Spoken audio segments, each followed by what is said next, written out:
Hey everybody, welcome back to RPG Imaginings. I have returned from Ghengis Con in the Denver area, and I am excited to share my con experience with all of you. In this first video, I'm going to show off the swag that I got at the con, the books that I purchased, and the ephemera that goes with along with attending a con. Here's my badge, and we paid extra to be VIGs, very important gamers, which gave us access to particular events.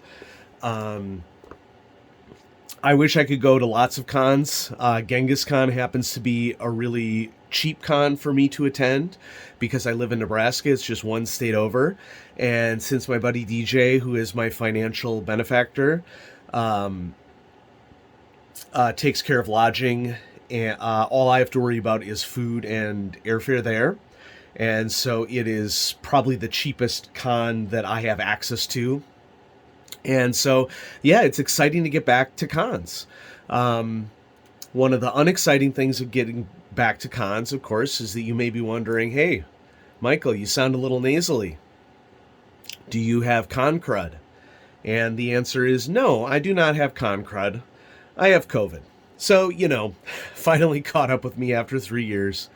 Definitely a risk of getting back together in spaces. I'm doing okay. I'm on antivirals. Had really bad chills and have been exhausted the whole time, but hopefully I'm going to get back into the swing of things here quickly. But this does give me an opportunity to update all y'all on the doings of transpiring at the con. So first things first, let's get into the swag. I've been collecting bennies for the purpose of Savage Worlds, which we played a lot of really cool Savage Worlds game at Ghengis Con. Ghengis Con and its sister con, Tacticon, are well known for being huge Savage Worlds spaces.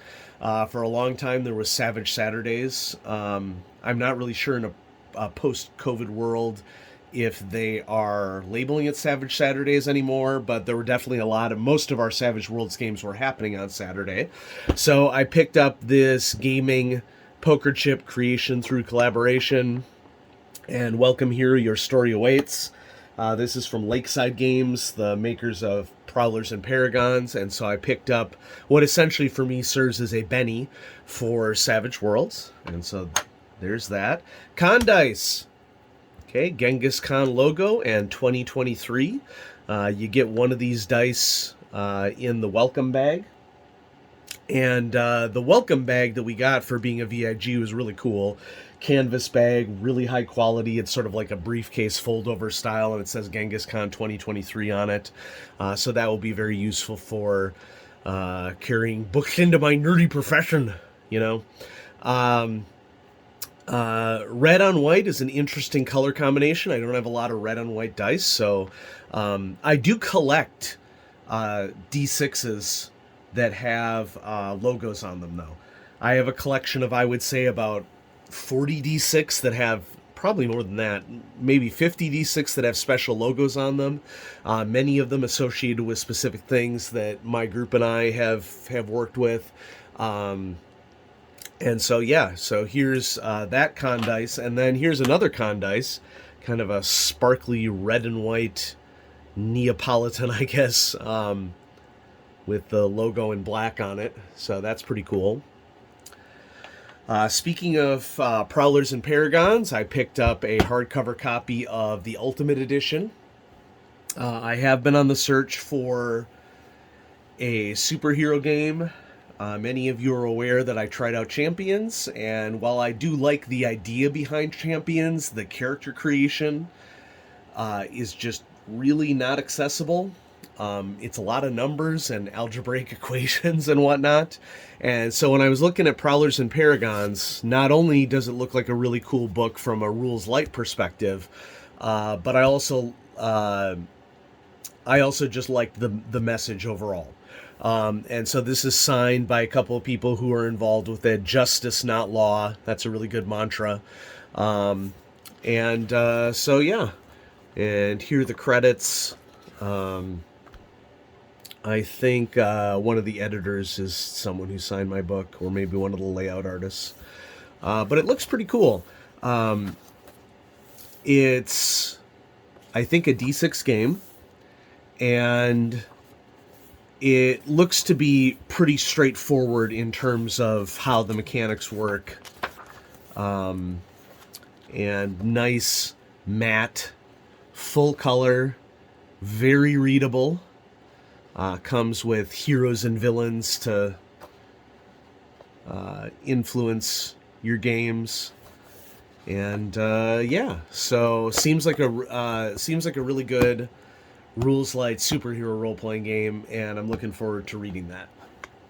So, continuing on, next, Fear of the Unknown core rulebook. I was walking past a booth and saw Fear of the Unknown, and I said to myself, "Hey, I like Call of Cthulhu.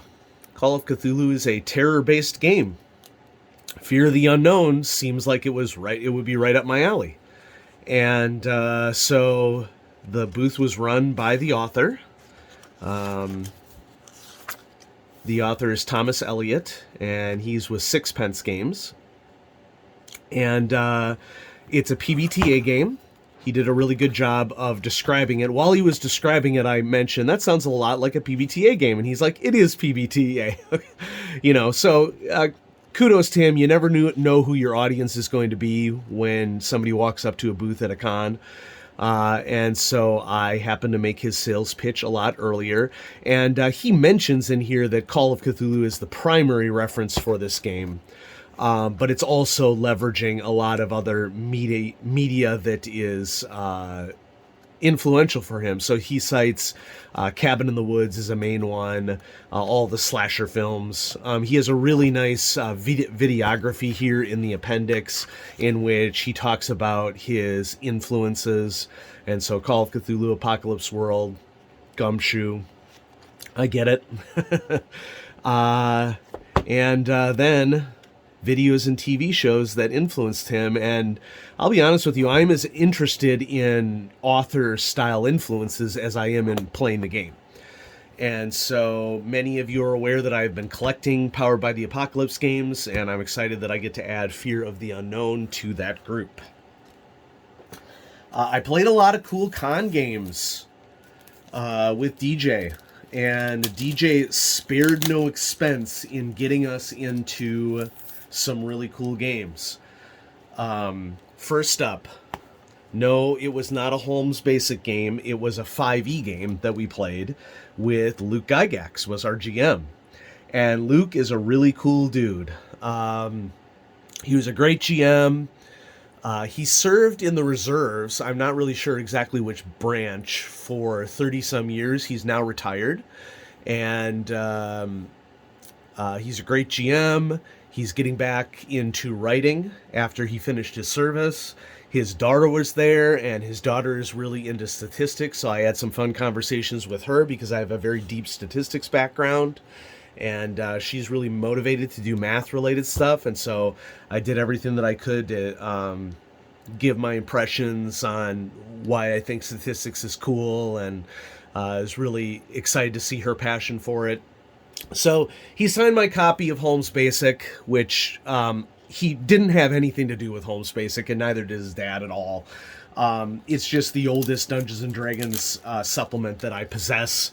So I was like, if I'm going to have an old D&D supplement, might as well get it signed by Luke Gygax, Interesting note, and this came out, many of you are aware of this, I'm sure, but there was also a question and answer session that we attended with Bruce Cordell of Wizards fame and Luke Gygax. And Luke Gygax said that his character Melf is the origin of Melf's acid arrow. And I think I'll tell the story of that a little later on in another video when I do day 4 of the con. I don't know if I'm going to split this up into days or whether I'm just going to split this up into topics. But I had access to the Gygax booth. Specifically, it was a booth that was pushing Gary Con, which happens in Lake Geneva, Wisconsin, which is the con that's only been around for a little while that Luke organized after his dad passed away. And so I purchased a couple of Luke Gygax products. at the booth. And so this is Luke Gygax's 5e world that he's working on, Okorum. And we played this scenario as part of the game that we participated in with Luke Gygax. So, The Eye of Shentufi. And this is a cool scenario. This is one of the more favorite games that I played at the con. I'm not going to get into too much detail other than that I played a Centaur Barbarian. And so that was really cool. So I picked up the adventure. I do like to pick up adventures that I play at cons. They're more special to me as a result of that.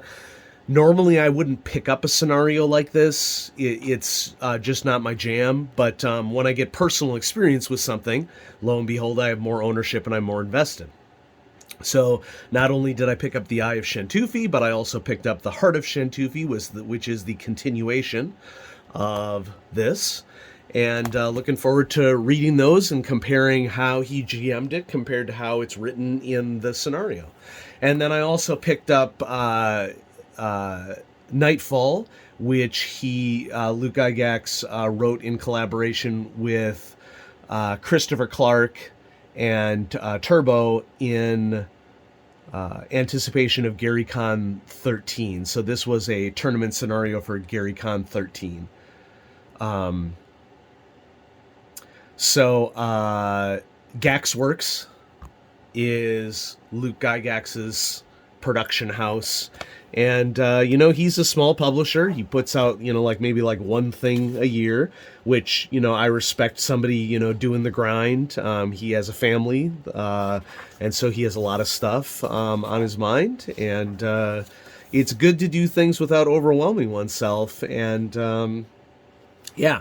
So this is a scenario where characters get transported into an alternate 1940s Earth and are fighting Nazis, as we all like to do. Okay? Everybody punch a Nazi. Yeah. You can quote me on that. So, yeah, very excited to check this out. Let's see, what else we got?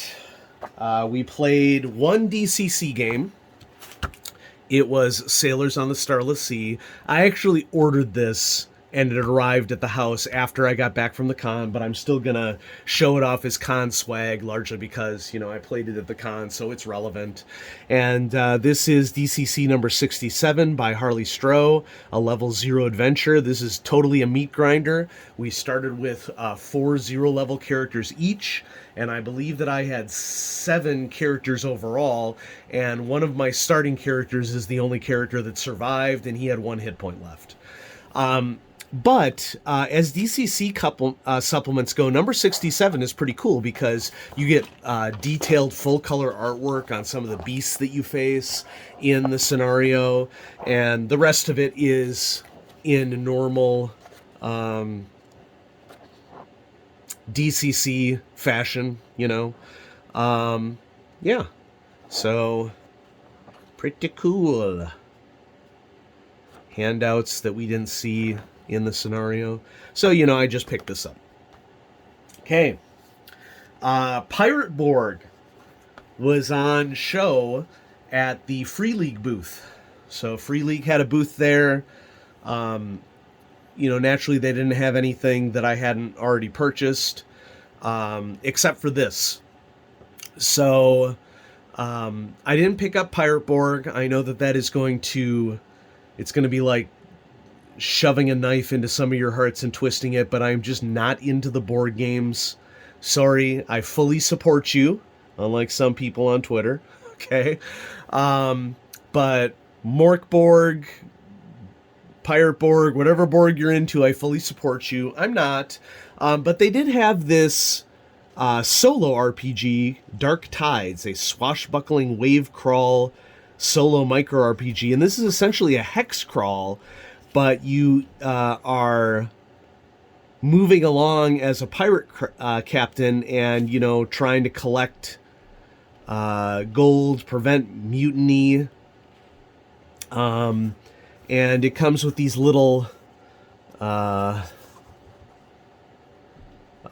one sheets that I think they're all the same. Yep. And so these are just opportunities for you to play the game. And supposedly they're going to send me the PDF of this too. Hopefully that happens.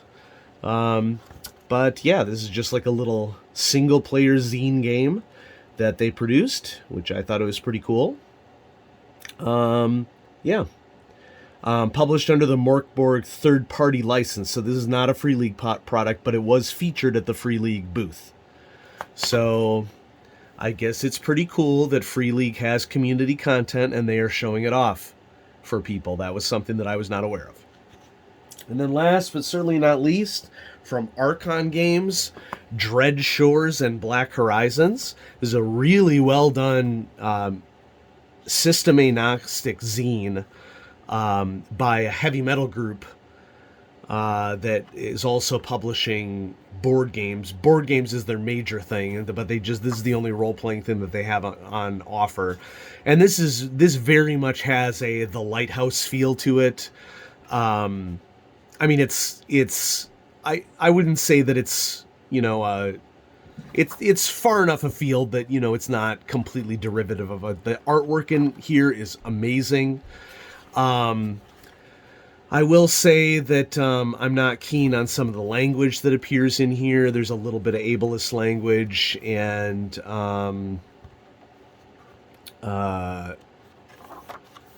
some other language in here that I wasn't too excited about. But as a one-shot, this is a really good one-shot, and it comes with pre-gen character concepts, of course, without stats. But it's a really well-done book. I mean, this is probably the most expensive 6x9 zine that I've ever picked up. I think I paid $20 for this, but it was definitely worth the $20 for the quality of the zine and the artwork that is in here. So that's something that I picked up as well. And so that's it, everybody. That's the haul from the con. Once again, this is a cheaper con for me, and so I was trying to keep the prices on everything down, which means that I didn't purchase a ton from this con. I would like to get to future cons, namely, Chaosium Con is at the top of my list, but Chaosium Con just happens to be run in a really awkward location for me. Depending upon where you are in the United States, which connection airports you have can make flying way, way, way more expensive. And I would have to find somebody to share a room with, which there isn't really anybody that comes to mind that I know would immediately say yes to sharing a room. But regardless, airfare is kind of pricey for me because I have to connect from Omaha to another airport, and that immediately makes the cost of flying significantly greater. So I hope to one day make it to Chaosium Con. We'll see if that happens. And so there you go. There's part one of a multi-part video of what my Ghengis Con experience was like. Thanks everybody for watching. Have a great day.